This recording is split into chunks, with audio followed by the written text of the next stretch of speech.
Good evening everyone, once again this is और एक बार फिर मैं आपका स्वागत करता हूँ फाउंडेशन चैनल। जैसा कि आप सभी को पता है, अपने स्कूल सेशन अभी हम बात कर रहे हैं और यहाँ पे अपने हम ऑलरेडी स्टार्ट कर रखे हैं आपके सिविक्स का जेंडर रिलीजन एंड कास्ट की क्लासेस ऑलरेडी हो और उसी की कंटिन्यूशन आज हम देखेंगे एक पॉइंट यहाँ पे। तो जैसा कि लास्ट क्लास की अगर बात होगी तो मैंने बताया था, आपने भी पूछा था कि और भी कि बच्चे कुछ एक पॉइंट्स पूछ रहे थे कि सर अगर हम दूसरे बोर्ड से आ रहे हैं तो हमारा प्रिपरेशन किस तरीके का होना चाहिए, हमें क्या अपनी आइडियोलॉजी रखनी चाहिए, क्या स्ट्रैटी होनी चाहिए। थोड़ा सा मैंने बोला था कि मैं कुछ सर्च करके आऊँगा तब आपको मैं बेहतर तरीके से बता पाऊँगा। और इसी मैं स्पेशली राजस्थान बोर्ड वाले जो बच्चे, मैं उनके सामने सबसे पहले रखूँगा ब्लू प्रिंट जो कि काफ़ी इंपॉर्टेंट हो जाता है। अगर आपको पता होगा हर साल क्या होती है, आपके जो राजस्थान बोर्ड हैं वो क्लास 10 के हर एक क्लासेस के लिए क्या करते हैं, सबसे वाइज ब्लू प्रिंट रिलीज। सबसे पहले कि आप, मैंने बार बार बोला है कि कंटेंट सेम है, चाहे आप सीबीएसई चाहे किसी और बोर्ड से, ज़्यादातर जो लगभग एक ही पैटर्न फॉलो करते हैं, बहुत ज़्यादा कुछ डिफरेंस आप नहीं देखेंगे। यहाँ पे अगर आप बात कर रहे हो, पहला जो चैप्टर है यूरोप में राष्ट्रवाद कूदता है, that is rise of nationalism in Europe, याद है। उसके बाद भारत में राष्ट्रवाद, नेशनलिज्म इन इंडिया। तो ये हु बहु सेम चैप्टर्स हैं। और यहाँ पे देखिए जो भी सेक्शंस हैं वहाँ पे अलग अलग वेटेज हैं, और ये पहले से बता दिया गया है कि किस चैप्टर से किस तरह के क्वेश्चन पूछे जाएंगे। तो यहाँ पे आपके लिए चीज़ें आसान हो जाती है कि अगर वर्ल्ड हिस्ट्री की बात करेंगे, specially rise of nationalism in Europe, यहाँ पे किस तरह के क्वेश्चन आएंगे। आप देखिए यहाँ पे एमसीक्यू में यहाँ पे अति लघुतर ये एक क्वेश्चन पूछा जा रहा है भारत में राष्ट्रवाद से। यहाँ पे निबंधात्मक क्वेश्चन पूछा जा रहा है किससे, यूरोप में राष्ट्रवाद का उदय, राइज ऑफ नेशनलिज्म यूरोप। ये चीजें हमारे लिए काफी आसान कर देती है हमारी प्लान ऑफ स्ट्रैटेजी। तो जो बच्चे स्पेशली अगर हम बात करें तो राजस्थान बोर्ड से आ रहे हैं तो उनके लिए बहुत ही आसान है, अगर समझिए तो स्कोर करना आपके लिए आसान हो जाता है। हाँ, बट अगर बात करें डेप्थ एनालिसिस की, बहुत ही जरूरी है कि बिना डेप्थ एनालिसिस के पेपर को देखते हुए आप कभी भी ये नहीं आसान समझ सकते हैं कि आप वहाँ पे अच्छा स्कोर कर पाएंगे। तो प्लीज़ थोड़ा सा इस चीज़ पे एक स्ट्रैटेजी तैयार कीजिए, एनालिसिस कीजिए, कुछ 3 सालों पेपर आप जरूर देखिए। मैंने पिछले बार बोला था कि मैं आपको पेपर दिखाऊंगा जो अभी रिसेंटली बोर्ड एग्जाम हुआ है क्लास 10 का, उसका इसका राजस्थान बोर्ड का। सीबीएसई वाले बच्चों के लिए भी काफ़ी ज़्यादा हेल्पफुल होगा क्योंकि आपको एक नए क्वेश्चंस देखने को मिलेंगे सेम चैप्टर से, राइट। तो प्लीज़ यहाँ पे ध्यान देंगे सब, करेक्ट। ये था हमारा पेपर, गौर कीजिएगा। इंडी एग्जामिनेशन 2025 की डेट भी लिखा हुआ है, कब हुआ था ये, मतलब यहाँ पे टोटल नंबर ऑफ क्वेश्चन होते हैं 14 plus map, number of printed pages total 14, और उसके अलावा जो मैप के लिए जो आप एक्स्ट्रा पेजेज लेंगे वो तो एड ऑन रहेगा ही। तो क्वेश्चंस देखिए टोटल यहाँ पे 20 क्वेश्चन है और उनको अलग अलग सेक्शन बांट रखा है। तो ऐसा ही हमारे पास सीबीएसई में भी होता है, राइट। ऑप्शंस होते हैं, वेरी शॉर्ट होते हैं, शॉर्ट होते हैं, फिर लॉन्ग होते हैं, और फिर केस बेस्ड क्वेश्चंस, और फिर हमारा मैप आ जाता है। एसएसटी की मैं बात कर रहा हूँ। तो इस लगभग इसी पैटर्न में आप देखेंगे यहाँ पे भी क्वेश्चन पूछे जाते हैं। थोड़ा सा नंबर ऑफ क्वेश्चन पूरे आते हैं एमसीक्यू का, देखेंगे अल्ट्रेशन, और एमसीक्यू के अलावा वहाँ पे कुछ एक क्वेश्चन जाते हैं ब्लैंक्स टाइप का, ये एक यूनिक अप्रोच। तो ये चीज़ें थोड़ा सा तभी आपके लिए आसान हो पाएगा स्कोर करना जब आपने लाइन बाय लाइन अपने एनसीईआरटी को पढ़ रखा। और वहाँ पे मैंने बोला है कि जो कि लाइन बाय लाइन है, मैं चूंकि कंपाइलेशन आपके सामने रखता हूँ, और कीवर्ड्स मैंने बोला था, ये कीवर्ड्स आपके लिए काफ़ी इंपॉर्टेंट हो जाते हैं। इसीलिए देखिएगा, बिना कीवर्ड्स के लिए अब आप फिल इन द ब्लैंक्स वाले क्वेश्चंस को अटेम्प्ट लेंगे तो वहाँ पे गलतियां भी कर सकते थे। इसके लिए आपको क्या करनी पड़ेगी, फिर डेप्थ एनालिसिस, क्वेश्चंस देखिए, स्ट्रैटेजी तब आपके लिए प्लान करना काफी आसान हो जाएगा। And Govind, I think Shamsher जो आपके फ्रेंड है, मुझे लग रहा है कि आई होप कि अब ये सारी चीजें आपको क्या करेगी, हेल्प करेगी आपके जो एसएसटी स्पेशली है उसके प्रिपरेशन में, राइट। बोर्ड जो आपका एग्जाम होगा वो कुछ इन सारे पैटर्नों को पैटर्न्स को फॉलो करते हुए होगा, राइट। तो चलिए आगे बढ़ते हैं, देखते हैं अपने कंटेंट को। And once again I am so sorry क्योंकि आज मुझे रिकॉर्डेड आना पड़ रहा है, रिकॉर्डिंग में डाल रहा हूँ आपके साथ, बट अनफॉर्चुनेटली मेरे पास कुछ और ऑप्शन नहीं बचा था। तो बट नेक्स्ट क्लास से हम फिर से आ जाएंगे अपने पुराने ढर्रे। तो चीज़ मैं बता दूं कि ये क्लास शॉर्ट रहेगा, जो बच्चे यूजुअली लाइव के लिए आते हैं उन्हें रिकॉर्डिंग मिलेगा, तो वो फील करेंगे बोर्ड। तो ऐसे केसेस में वीडियो शॉर्ट रखूंगा, ज़्यादा कंटेंट भी डिस्कस नहीं हो पाएगा, तो आपको ये फील नहीं होगा कि आपने कुछ आपका कुछ छूटा है। तो आप बिल्कुल उसी लहजे से उसी कंटिन्यूटी के साथ पढ़ाई कंटिन्यू करेंगे, ठीक है। सबसे पहले हम बात कर रहे हैं चूंकि यहाँ पे जेंडर, रिलीजन एंड कास्ट की, जेंडर, रिलीजन एंड कास्ट की। ये चैप्टर स्टार्ट होता है जेंडर के साथ, फिर रिलीजन और फिर कास्ट के बारे में बात करते हैं। मैंने पहले स्टार्ट किया रिलीजन, ठीक है, इसलिए क्योंकि यहाँ से बहुत सारे क्वेश्चन अटेम्प्ट किए जाते हैं और बहुत बहुत सारे क्वेश्चन हम आपको दिखाएंगे कि यहाँ से पूछे जा रहे हैं। अगर राजस्थान बोर्ड वाले बच्चे हैं यहाँ पे, के लिए ये चैप्टर क्यों इंपॉर्टेंट हो जाता है, गौर करेंगे। सिविक्स में आपके लिए है जाति, धर्म और लैंगिक मसले, जेंडर, रीजन एंड कास्ट, ठीक है। यहाँ पे एमसीक्यू एक क्वेश्चन आपको देखने को मिलेगा, शॉर्ट को वेरी शॉर्ट में 2 मार्क्स का एक क्वेश्चन, फिर 1 मार्क्स का क्वेश्चन आपको देखिएगा फिल इन द ब्लैंक्स वाले में, और फिर कोई मार्क्स, मतलब टोटल 4 मार्क्स आपके लिए इंपॉर्टेंट हो जाते हैं। सीबीएसई वाले बच्चों के लिए ऐसा कुछ वहाँ पे प्रिडिक्शन नहीं है, कोई ब्लूप्रिंट नहीं है, आपको हर एक कंटेंट, हर एक चैप्टर थॉरोली पढ़ के जाना है। तो आपके लिए थोड़ा सा यहाँ पे दुर्भाग्य है, ठीक है। हाँ, पर आप प्रीवियस ईयर के सैंपल पेपर्स देखते हो तो वहाँ से क्लियरिटी मिल जाएगी कि के क्वेश्चन साल दर साल यहाँ से फ्री, राइट। ये आपके लिए थोड़ा सा एडवांटेज होगा। चलिए कंटिन्यू करते हैं। क्या देख रहे होगे आप कि हम यहाँ पे जेंडर, रिलीजन, कास्ट की बात करते हैं, तो क्या है, हमारा सोसाइटी के अंदर डाइवर्सिटी है, और ये डाइवर्सिटी सोसाइटी के अंदर होते हैं, और अगर उसे प्रॉपर तरीके से handle नहीं किया गया तो ये कॉज करेंगे क्या, कॉन्फ्लिक्ट। तो टसल कॉन्स्टिट्यूशन के थ्रू हम क्या करते हैं, डाइवर्सिटी से एसोसिएटेड जो भी कॉन्फ्लिक्ट्स रहते हैं उसे हम मिटिगेट करने की कोशिश करते हैं, कम करने की कोशिश करते हैं, उसे ओवरकम करने की कोशिश, राइट। पॉलिटिक्स की बात करते हैं तो ये सारे चीजें हम यहाँ पे देखेंगे कैसे gender, religion and caste politics से रिलेटेड है। Gender in politics, politics in gender, ठीक है। Caste in politics and politics in caste, ध्यान रखेंगे ये सारे पॉसिबल क्वेश्चन है। Politics in religion and religion in politics बहुत ही इंपॉर्टेंट है। अब हमारा चैप्टर यहाँ से स्टार्ट होता है जहाँ पे हम बात करते हैं कॉम्युनलिज्म। काफी डिटेल डिस्कशन इसका हो रखा है, हमने इसके बारे में काफी अच्छा खासा डिस्कशन कर रखा।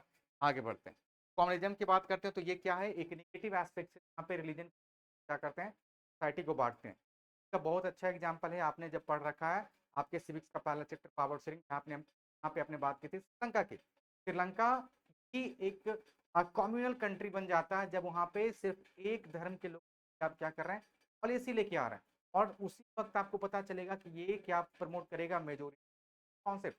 आपका पॉपुलेशन ज़्यादा है, इसका मतलब ये नहीं कि आपका जो धर्म है वही सबसे ऊपर हो जाएगा, ये चीज़ें गलत है, और इसी को हम यहाँ पे दिखा रहे हैं, डिफाइन कर रहे हैं। ये काफ़ी इंपॉर्टेंट है, मैंने वीवीआई भी कर रखा है, यहाँ से क्वेश्चन आते हैं, ध्यान रखेंगे 2 मार्क्स में। अगर आपसे कोई पूछता है कि क्या है, तो this is the belief in which the followers of a particular religion believe that their religion is other religion. ये बिलीफ कहाँ से पैदा हो रहा है, मतलब एक रिलीजन पर दूसरा रिलीजन कहाँ से सुपीरियर। धर्म तो एक रास्ता है जहाँ पे आप कुछ हासिल करना चाहते हैं, स्पेशली स्पिरिचुअलिज्म। तो चाहे धर रास्ता कोई भी हो, आप पहुंच तो रहे हो एक ही पॉइंट पे, तो ऐसे केसेस में पार्ट, बट इसके बेसिस पे आप कर रहे हो distinction, division, segregation, this is not at all good, right. ये दोनों हमने देख रखा। पॉलिटिक्स के केस में भी कम्युनिज्म काफी ज्यादा हावी हो जाता है जब इसे हम एक रिलीजन के पॉलिटिकल डोमिनेंस से कनेक्ट करते हैं। एक रिलीजन क्या करेंगे, पॉलिटिकल डोमिनेंस आके दूसरे रिलीजन को अंडरमाइन करने की कोशिश करेगी, and that is again what, communalism. ध्यान रखेंगे ये सारी चीजें हमने पढ़ रखी हैं। अब कुछ एक कीवर्ड थे जो आपने पूछा था कि इररिलेवेंट का मतलब क्या होता है, ट्रिवियल का मतलब क्या होता है, एरेना का मतलब क्या होता है, सारी चीजें हमने पढ़ रखी है। अब यहाँ से भी क्वेश्चन आते हैं, communalism can take various forms in politics. मैंने बोला था कॉम्युनलिज्म एंड पॉलिटिक्स के बीच में क्या क्या रिलेशन है। अब यहाँ पे देखिए ये सारे पॉइंट रखें, ये बहुत ही इंपॉर्टेंट है। यहाँ पे एक कम्युनिटी दूसरे के ऊपर क्या कर रहे हैं, चढ़ने की कोशिश कर रहे हैं, उन्हें दबाने की कोशिश कर रहे हैं, और वहां पे फॉलो क्या करने की कोशिश करेंगे, वो मेजोरिटेरियनिज्म। वहां पे क्या कॉन्सेप्ट आएगा, मेजोरिटी का कॉन्सेप्ट आएगा। इसे ध्यान रखेंगे, बहुत ही इंपॉर्टेंट हो जाता है। तो how does religion affect politics, यहाँ पे एक छोटा सा हमने एग्जाम्पल भी लिया था, डिस्कशन हो रखा है। दूसरा, how does politics get affected by religion, ये भी हमने देख रखा है। ये दोनों चीजें अगर आप देखते हो तो हूबहू हमने आर्टिस्ट से कॉपी किया। संप्रदायवाद, हाँ, कम्युनिज्म का क्या मतलब होता है, संप्रदायवाद, इसे भी, और क्या क्या इसके कंसिक्वेंसेस होंगे ये भी हमने देख रखा है। ठीक है। इसके बाद थोड़ा सा आगे बढ़ते हो तो आपने देखा था कि सेक्युलर स्टेट कम्युनिज्म को मिटिगेट करना है भाई, कैसे करेंगे? हम कॉन्स्टिट्यूशन का सहारा लेंगे, जहाँ पे कॉन्स्टिट्यूशन का है अगर कम्युनिज्म है, डाइवर्सिटी अगर रिलीजन के बेसिस पे है और वो अगर क्रिएट कर सकता है तो फ्यूचर में उसे मिटिगेट करने के लिए कुछ एक क्या होने चाहिए, लाइक औजार होने चाहिए हमारे पास, कुछ एक टूल्स होने चाहिए, उसी हमारे पास सेक्युलर स्टेट का ढांचा।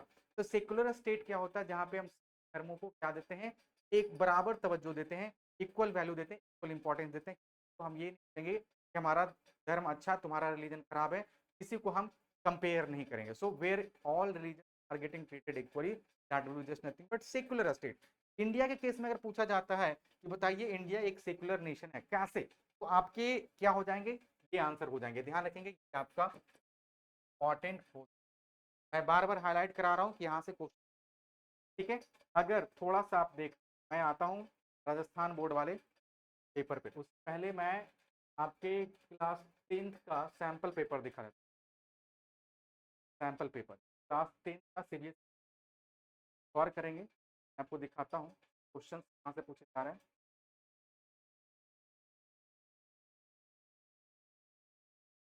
मैं आता हूँ वेरी शॉर्ट में, पहले शॉर्ट की बात करते हैं। वेरी शॉर्ट की अगर देख रहे हो वहाँ पे वेरी शॉर्ट वाले में, देखिए ये क्वेश्चन आपका जेंडर रिलीजन एंड कास्ट है, अभी हमने जेंडर डिस्कस नहीं किया, वहां से क्वेश्चन देखिए। Female equal treatment of women is necessary to ingredient of a democratic society, कौन सा स्टेटमेंट करेक्ट होगा, आप फिल्टर कीजिए। इसके बाद अगर हम आ जाते हैं यहाँ पे, ये क्वेश्चन ये सारे शॉर्ट चैप्टर्स हैं। पावर शेयरिंग का एग्जाम्पल हो, स्पिरिट ऑफ डेमोक्रेसी बहुत ही इंपॉर्टेंट क्वेश्चन, बताइए ये भी उन्हें देख रखा है, ये नहीं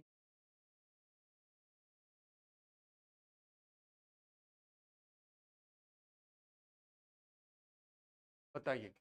अभी हमने पढ़ा नहीं लेकिन क्वेश्चन देखिए 3 मार्क्स में पूछा गया। Women empowerment has greatly improved their status in society over the years, give any 3 examples to prove the statement. अभी हमने पढ़ा नहीं है तो ऑलरेडी देखिए क्वेश्चन यहाँ पे पूछा गया। और अगर इसी तरीके से अगर आप देख ले ये चैप्टर राजस्थान बोर्ड के रिस्पेक्ट में, देखिए मैं आपको क्वेश्चन दिखा देता हूँ क्या है, क्या क्वेश्चन।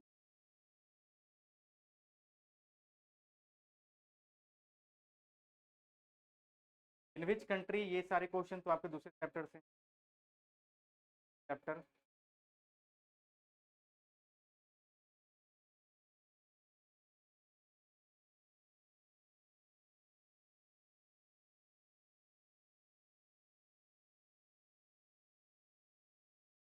बता रहा हूँ, एग्जाम्पल दे रहा हूँ आपको, ध्यान रखेंगे। देखिए ये सारे क्वेश्चन हमने देख रखे हैं पावर शेयरिंग के ही, पावर शेयरिंग में जहाँ पे हमने बात की है श्रीलंका और बेल्जियम की कंडीशन, सारी चीजें बात थोड़ा सा आगे बढ़ते हो आप,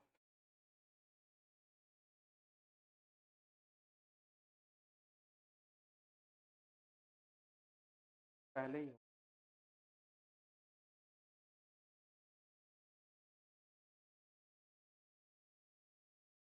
सारे केस आ गए हैं। चला कोई लॉन्ग क्वेश्चन बताइए। देखिए 4 मार्क्स, ध्यान देंगे राजस्थान बोर्ड वाले बच्चे, राजस्थान बोर्ड वाले बच्चे ध्यान देंगे। Indian society just patriarchal which women discuss treatment in detail, 4 marks का ये, ठीक है। इसी के और में पूछा गया है the Indian constitution makers have chosen the model of secular governance, discuss the statement ideal, क्या इसका आंसर होगा बाबू? आंसर देखिए ये है, और पार्ट का ध्यान रखेंगे, ये जरूरी हो जाता है आपको कि क्वेश्चन देखें, और मैं इसीलिए बार बार बता रहा हूँ कि जो टॉपिक इंपॉर्टेंट है उसे हाईलाइट करना, उसे बताना जरूरी हो जाता है कि सेम होंगे, करेक्ट। ध्यान देंगे ये सारी चीजें काफी important. Possible question, probable question, last year का राजस्थान बोर्ड में आया हुआ क्वेश्चन, बताइए 4 मार्क्स कितने पॉइंट, 1 2 3 4, 4 पॉइंट आपके एनसीईआरटी में दिए, 4 में से 4 तो आपको लिखने ही है भाई साहब, अगर उसमें से आप कोई कोताही बरतते हो तो मार्क्स लो, ठीक है ना। सेक्युलर स्टेट की क्या पहचान है, हमारे कॉन्स्टिट्यूशन क्या क्या पॉइंट्स ऐड किए अपने कॉन्स्टिट्यूशन बनाता है सेक्युलर, सबसे पहले हमारा कोई लैंग्वेज नहीं है, ऑफिशियल लैंग्वेज हमारा नहीं है। सभी लैंग्वेजेज हमारे लिए क्या है, सॉरी हमारा कोई ऑफिशियल रिलीजन, सभी रिलीजन हमारे लिए क्या है, इक्वल लेवल पे हैं। तो एग्जाम्पल देंगे, इंडिया का no language, no religion can has been granted, has been kept as our national religion। Same time example देंगे पाकिस्तान का और बांग्लादेश का या फिर इंग्लैंड का, जहाँ का एक नेशनल रिलीजन है। पहला एग्जाम्पल हमने दे दिया। दूसरा, the constitution provides all individuals communities freedom profess practice and propagate in.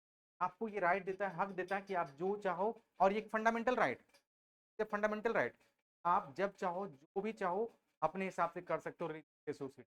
आपको कोई रोक टोक नहीं, आप किसी रिलीजन को फॉलो करो, किसी हाँ, पर ओपनली नहीं, ये आपका इंडिविजुअल चॉइस है, ध्यान रखेंगे, ये आपका इंडिविजुअल चॉइस है, आपका फंडामेंटल राइट है, बट वो इंडिविजुअल है। आप किसी को फोर्सफुली कन्वर्ट कर सकते हो कि आप ये रिलीजन में आ जाओ, तो ये आपको राइट दिया गया, किसी और के राइट को अंडरमाइन नहीं कर सकते। तो पर है ये राइट आपके लिए ही, ये सिर्फ राइट है, ठीक है। तो constitution prohibits discrimination on the ground of religion, ये भी फंडामेंटल राइट है। डिस्क्रिमिनेशन, जेंडर, रिलीजन, कास्ट, ये सारी चीजें होती हैं, सोसाइटी को डिवाइड करती है, और इन सारी चीजों को आप नहीं तौर पे यूज कर सकते हो सोसाइटी को डिवाइड करने के लिए, ध्यान रखेंगे, ये भी फंडामेंटल राइट है। और फाइनली हाँ, at the same time the constitution allow the state to intervene in the matters of religion in order to ensure equal religious communities। और ये स्टेट को ये पावर देती है, हर एक रिलीजन को बराबर तवज्जो मिले, ये आप इंश्योर कीजिए। ऐसा नहीं कि आप स्टेट जो है वो पॉलिसी बना रहे हैं और एक रिलीजन को तवज्जो दे रहे हैं, प्रेफरेंस दे रहे हैं, सेम टाइम रिलीजन को आप वहाँ पे क्या कर रहे हो, रिमाइंड कर रहे हो, नेगलेक्ट कर रहे हो इंटरेस्ट। ये चीजें नहीं होनी चाहिए। 4.4 आंसर। गोविंद, आई होप कि अभी बात क्लियर हो। ये जरूरी हो जाता है कि कैसे क्वेश्चंस लिखें। आपने पूछा था कि नोट कैसे बनाएंगे, नोट्स देखिए ऐसे बनाए जाते हैं। मैंने यही सारे पॉइंट्स आपको पहले भी दिखा रखा, ठीक है। ये सारी चीजें वहाँ पे ऑलरेडी आ रखी है, देखिए। Communism can take various forms in politics, और यहाँ पे अगर आप आगे बढ़ते हो, ये हमने देख रखा, ये हमने देख रखा है पॉपुलेशन का स्ट्रक्चर, जहाँ पे अब बात करेंगे रिलीजन किस तरीके से डाइवर्सिफाइड हो रखे हैं इंडिया में। Most of the population they are Hindus, then Muslims, then Christian, then Sikh and others, remaining all come in others, right. तो ये हमारा इंडिया का डाइवर्सिटी है बेस्ड ऑन। अब हम आगे बढ़ते हैं, आज के बात कर रहे हैं कास्ट इन पॉलिटिक्स। बहुत ही इंपॉर्टेंट है, बहुत ही इंपॉर्टेंट इसलिए होता है क्योंकि यहाँ से भी बहुत ही क्वेश्चन आते हैं। अब यहाँ से प्रोबेबल क्वेश्चन जो आते हैं वो तरीके के, सबसे पहला कास्ट इन पॉलिटिक्स,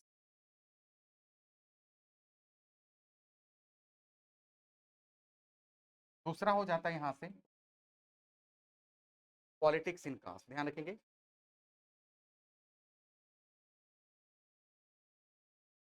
कास्ट, और यही हम पढ़ेंगे अभी, देखिए अभी हम इसी के बारे में बात ही करेंगे। चलिए, यहाँ पे अगर आप देख रहे हो कास्ट, सबसे पहले तुमको पता है कि ये सोसाइटी जो हमारे पास आज बटा हुआ है इंडिया का कास्ट के बेसिस पे, आज हम नहीं, आज हम रिसेंटली उसे नहीं लेके आए, ये एंशियंट टाइम से ही इंडिया में प्रैक्टिस किया, राइट। इतना डीपली रूटेड है कि ये अब इसके कंसिक्वेंसेस काफ़ी हमारे लिए हार्मफुल साबित हो रहे हैं, राइट। ये मतलब काफ़ी ज़्यादा ग्राउंड पे आप देखेंगे कि एविडेंट है, और इसीलिए कभी कभी सोसाइटी के अंदर ये एक पिशाच की तरह काम करता है, जो कि हम सभी को क्या है अपनी चपेट में लिए। हम उसे कोशिश कर रहे हैं वहाँ से निकलने की, बट अभी भी वो हम नहीं कर पाए। तो चलिए देखते हैं।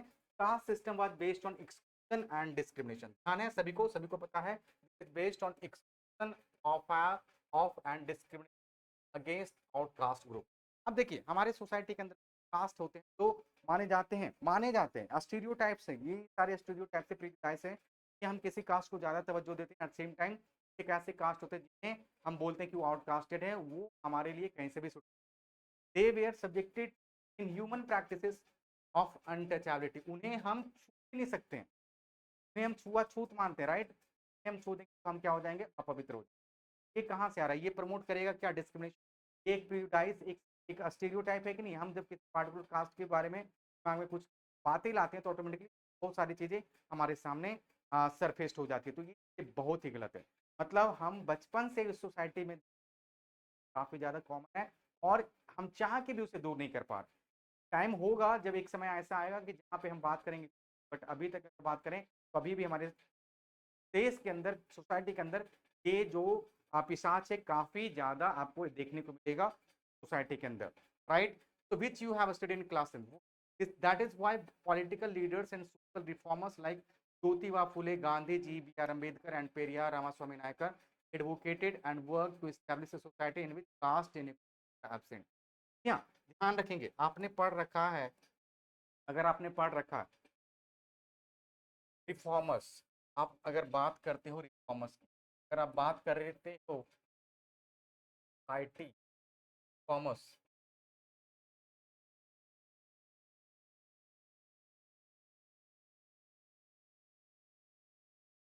सबसे पहले आप वहां पे नाम लेंगे फुले का बुक आपने पढ़ा है, फुले आ जाएंगे रामास्वामी नायकर,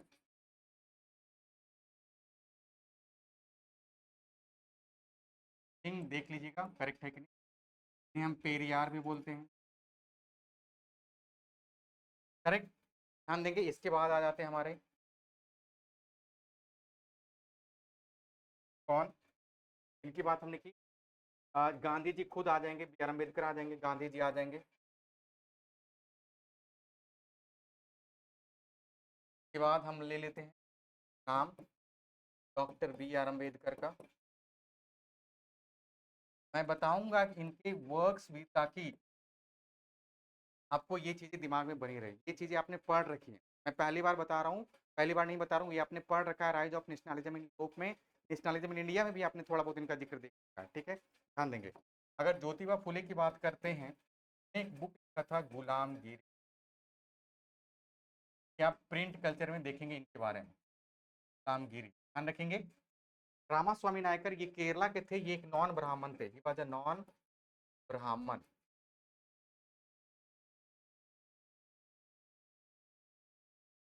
और ब्राह्मण के अगेंस्ट इतने लोगों को जगाने की कोशिश, और वहां पे ये काफी ज्यादा सक्सेसफुल।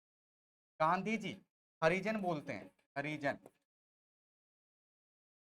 ये बोलते हैं, इन लोगों को हरिजन बोलते हैं, कि मतलब वो लोग जो कि भगवान के और निकट हैं, कि सोसाइटी ने उसे हम लोगों से दूर कर दिया, तो वो किन के नजदीक हो गए भगवान के, और जरूरत हो जाती उनको करने की, हरिजन बोलते हैं उन्हें Gandhi ji. Doctor B are Ambedkar आपको पता होगा, आपने पढ़ रखा है सेकेंड चैप्टर में, ये फॉर्म करते हैं डिप्रेस्ड क्लास, और का ये कंट्रीब्यूशन था कि ये फाइनली गांधी जी से भी लड़ जाते हैं के लिए, इन डिप्रेस क्लास लोगों के लिए, उनके हक के लिए, क्योंकि वो फाइनली 3 बार राउंड टेबल कॉन्फ्रेंस अटेंड करते हैं, और तीनों बार उनका एक ही मुद्दा था, हमें इन्हें डिप्रेस क्लास जो डाउन ट्रोडन पार्ट है सोसाइटी का, उसे ऊपर लेके आना है, उनके स्टेटस को सुधारना, और ये तभी हो पाएगा जब उन करेंगे।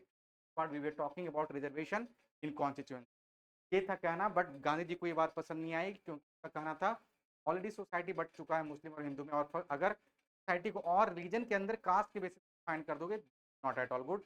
हम आज़ाद होने की कोशिश कर रहे हैं, एक नए भारत की स्थापना कर रहे हैं, अगर सोसाइटी ही बटा होगा कास्ट में, तो कैसा डेवलपमेंट आएगा, ये चीज़ें ये कहना चाह रहे हैं, ठीक है, ये चीज़ें ध्यान में रखनी पड़ेगी आप। इसके बाद हम बढ़ते हैं आगे, इसके बाद इन सभी का अगर कंट्रीब्यूशन देखेंगे, तो ये सभी काफ़ी ज़्यादातर टाइम इनका था इन्वॉल्व किस चीज़ के, सोसाइटी के अंदर कास्ट से रिलेटेड जो स्टीरियोटाइप्स थे उसे दूर करने के लिए, तो ये चीज़ें काफ़ी ध्यान रखेंगे। ये यहाँ पे तो इंपॉर्टेंट है, साथ साथ आपके लिए पॉलिटिकल पार्टी वाला जो चैप्टर आएगा, वहाँ पे आप देखेंगे पार्टी है बीएसपी, बहुजन समाजवादी पार्टी, वहाँ पे तो उनके जो आइडियोलॉजीज रहेंगे, ज्योतिबा फुले से, रामास्वामी नायकर से और बी आर अम्बेडकर से ही पैर रहेंगे, ध्यान रखेंगे, काफ़ी इंपॉर्टेंट है, तो ये चीज़ें आपको याद रखनी पड़ेगी। पॉलिटिकल पार्टी में इसका जिक्र आएगा, साथ साथ कुछ आपने जिक्र ऑलरेडी पढ़ रखा है नॉलेज ऑफ इंडिया में, और प्रिंट कल्चर में फिर पढ़ेंगे उसको। चलिए थोड़ा सा आगे बढ़ते हैं, यहाँ पे हमने ये दिखाई, और अगर बात करें यहाँ पे, partly due to their efforts and partly due to other social, caste and caste system in modern India have under great change, ध्यान रखेंगे। With economic development, large scale urbanisation, पहला पॉइंट यहाँ से आप ये रखेंगे, आप इकोनॉमिक डेवलपमेंट हुआ, लोगों के बीच में पैसे आने लगी, का प्रॉस्पेरिटी बढ़ा, लिविंग जब बड़ा सोसाइटी के अंदर, ऑटोमेटिकली रिस्पेक्ट मिलने, पर्सनल डिग्निटी इनहेंस करने लगी। तो जब डिग्निटी इनहेंस करेगी, पर्सनल लेवल को कॉन्फिडेंस जब उनके अंदर आएगा, तो ऑटोमेटिकली कास्ट वगैरह का टूटेगा। यहाँ से हम बात करेंगे उन सारी चीज़ों की। आप देखेंगे कास्ट वगैरह क्या हो रहा है, रिड्यूस हो रहा है।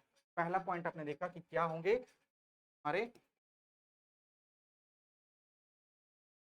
क्या सबसे पहला होगा इकोनॉमिक डेवलपमेंट। इकोनॉमिक डेवलपमेंट के चलते क्या हो गया, कास्टिज्म थोड़ा सा सोसाइटी से हटेगा। दूसरा हो जाएगा क्या, अर्बनाइजेशन। क्या हो जाएगा, अर्बनाइजेशन। आप शहर में जा रहे हो, शहर में आपको जॉब करना है, जहाँ पे आप काम कर रहे हो वहाँ पे आपके साथ अलग अलग एरिया से लोग आ रहे हैं और सभी अलग कास्ट से होंगे। बट वहाँ पे क्या आप कास्ट की बात करते हो?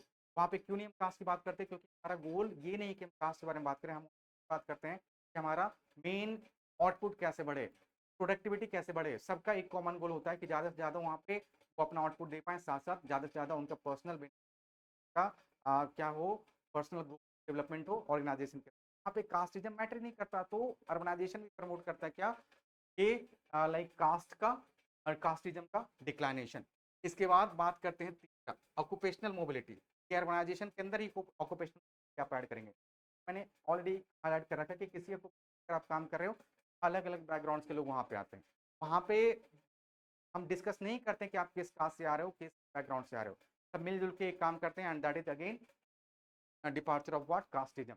एंड फाइनली अगर बात करते हो, ये सारी चीजें अगर आप देख रहे हो, is weakening what, the position of casteism within our society, right. और इसके बाद कास्ट हायरार्की जो है, ये भी क्या हो रहा है, थोड़ा सा धीरे धीरे क्या हो रहा है, रिफॉर्म सोसाइटी के अंदर धीरे धीरे गायब हो रहा है। ये चार हो गए आपके पॉइंट्स, जहां से अगर कोई पूछता है कि कास्टिज्म, ये क्वेश्चन है आपका VVIE से, in India now has gone have gone under have undergone great changes, explain, या फिर casteism in India is declining how, ये सारे आपके पॉइंट्स होने चाहिए। तो यहाँ पे काफी इंपॉर्टेंट पॉइंट ये आपको हाईलाइट किया है कास्टिज्म से रिलेटेड। Casteism has gone under great changes, explain how. पहला इकोनॉमिक डेवलपमेंट, दूसरा अर्बनाइजेशन, तीसरा ऑक्यूपेशनल मोबिलिटी, चौथा caste hierarchy. All are getting or all of these points are promoting what, departure of casteism from our society। ये चीजें ध्यान रखेंगे, काफी important हो जाता है, ये हमने देख ही रखा। इसके बाद आगे बढ़ते हो तो कास्ट, अब यहाँ पे मैंने बोला था कि caste in politics and politics in caste, ध्यान रखेंगे। अब इस पॉइंट को देखेंगे, caste can take various forms in politics. ये हो गया caste in politics, caste politics, ये इंपॉर्टेंट क्वेश्चन आई, ध्यान रखेंगे, इंपॉर्टेंट, करेक्ट। क्या है भाई, कास्ट कैसे इंपॉर्टेंट रोल प्ले करता है पॉलिटिक्स के अंदर, गौर करेंगे। When party choose candidates in elections, they keep mind the caste composition of the electorate and nominate a candidate from the different caste so as to muster necessary support. जिस caste का ज्यादा वहां पे vote रहेगा, वो कोशिश करते हैं कैंडिडेट भी उसी कास्ट का हो, आसानी से वो लोग स्कैटर्ड हो जाएंगे और उन्हें वोट मिल जाएगी और वो जीत जाएंगे, राइट। एक बहुत बड़ा पॉइंट हो गया। When governments are formed, political parties usually take care that representatives of different caste and tribes find a place in it। और जब पॉलिटिकल गवर्नमेंट का परमिशन हो रहा है, तो वहां पे भी कोशिश करते हैं कि राष्ट्रपति बना दे कुछ ऐसे कास्ट को का अभी काफी ज्यादा हम बात कर रहे हैं, इनका हम तकरीबन बार बार जिक्र कर रहे हैं। एक ऐसे लोग को प्राइम मिनिस्टर बना दे जो कि सोसाइटी के अंदर माना जाता है कि उनका उनका अगर कुछ रिप्रेजेंटेशन आता है तो बहुत बड़ा वोट बैंक बन जाएगा उनका। तो ये सारे जो वोट बैंक वाली बात होती है, वो काफी ज्यादा एविडेंट, आपको एविडेंट तरीके से आपको देखेगी सोसाइटी में प्रैक्टिस होते हुए। कास्ट बहुत ही इंपॉर्टेंट हो जाता है, और ये पहला पॉइंट आपने देखा, ये पॉइंट नंबर 1 हो गया। दूसरा पॉइंट अगर देखते हो, political parties and candidates in elections appeals to caste sentiment to muster support. वहां पे जब पार्टी ने इलेक्ट कर लिया किसी कास्ट के लीडर को, वो ऐसे केसेस में जो कैंडिडेट लाइक सिलेक्ट किया गया है कि आप यहाँ से कॉन्टेस्ट करेंगे इलेक्शन, भी ये रिस्पॉन्सिबिलिटी हो जाती है अपने कम्युनिटी वाले लोगों को, अपने कास्ट वाले लोगों को क्या करें, कन्विंस करें कुछ एक ऐसे सेंटिमेंटल वर्ड्स को यूज करके, जो कि वहाँ पे एक क्या करेगी, कलेक्टिव आइडेंटिटी क्रिएट करेगी, और फाइनली उन्हें फीलिंग लगेगा कि भाई ये तो हमारा कास्ट का, चलो इन्हें। ये चीजें क्या हो रही है, सोसाइटी को बांट रही है, और साथ साथ ये बहुत बड़ा मिस्टेक होता है, और ये है कास्ट इन पॉलिटिक्स। तीसरा अगर बात कर रहे हो universal adult franchise and the principle of one person one vote compelled political leaders to gear up to the task of mobilizing and securing political.